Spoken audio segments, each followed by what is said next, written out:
headed by their advisor, Mrs. Valerie Ann B. Ponzalan, and of course, their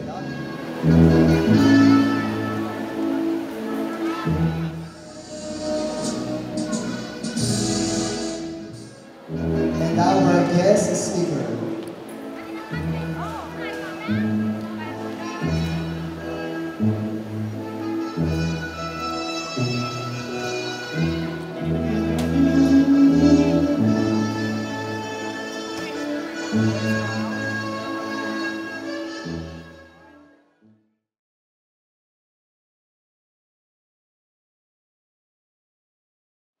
I would like to start my speech like this.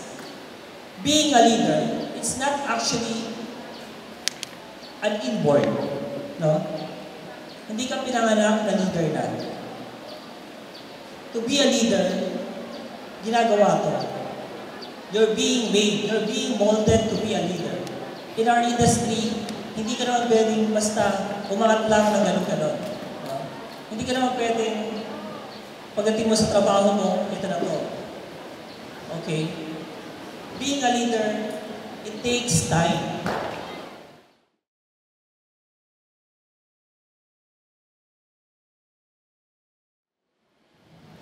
Dear graduates, according to your principal, you have successfully completed the elementary curriculum prescribed by the Department of Education for the school year 2012-2013.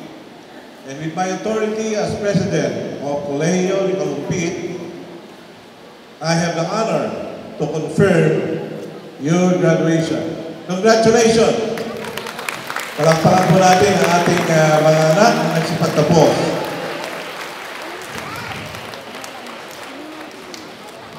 You may be seated, graduates, dear graduates.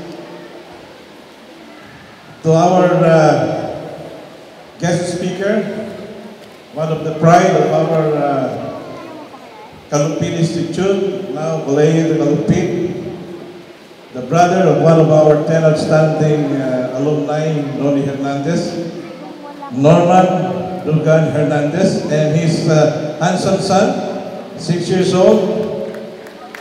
Palakpakan natin.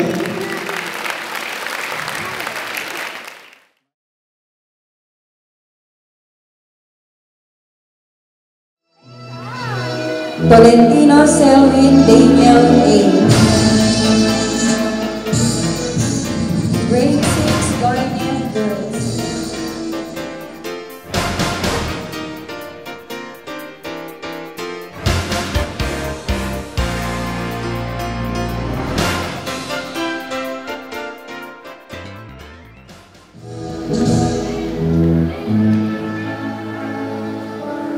Bonete Caroline C.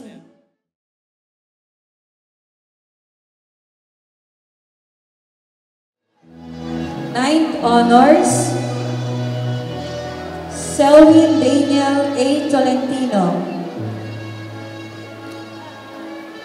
The sensible and composed son of Mr. Rolando and Mrs. Imelda Tolentino, Selwyn is the diligent CCISPG Assistant PRO and a responsible BSP patrol leader.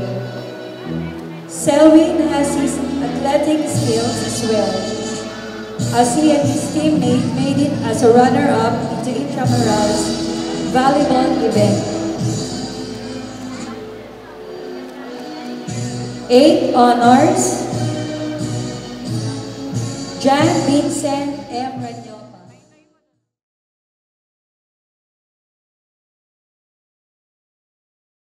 Pledge of Loyalty. We, the graduates of the Colegio de Calumpit,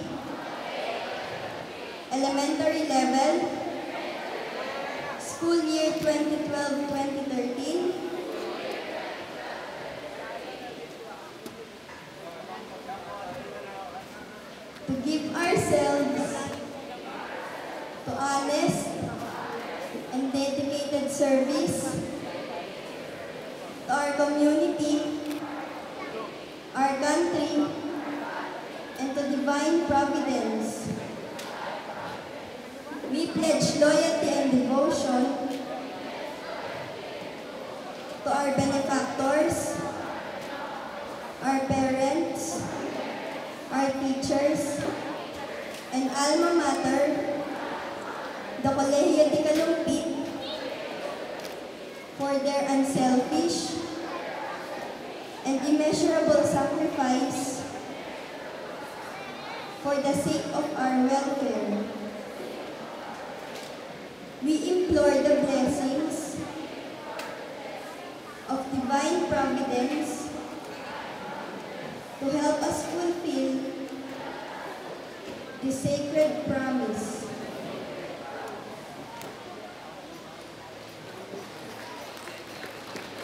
Thank you very much, Kay, for leading your own graduates with our pledge of loyalty.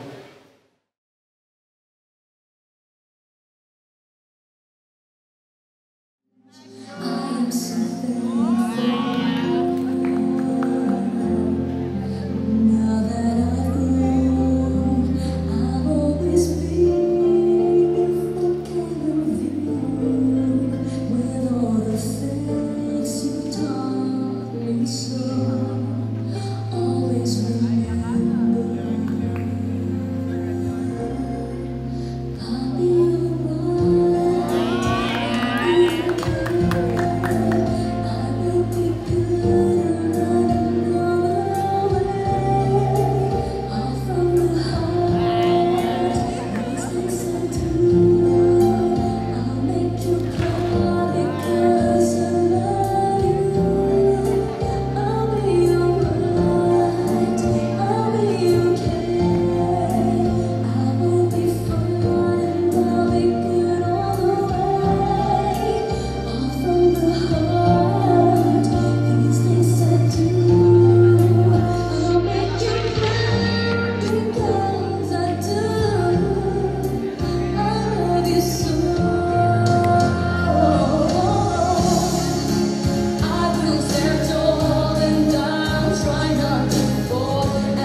Jonas M. Rivera, wishing everyone an enjoyable summer vacation.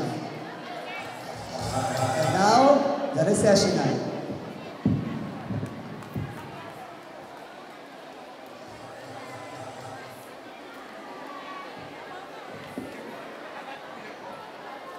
Grade 6, kindly proceed to your classroom after this for your refreshments. Thank you.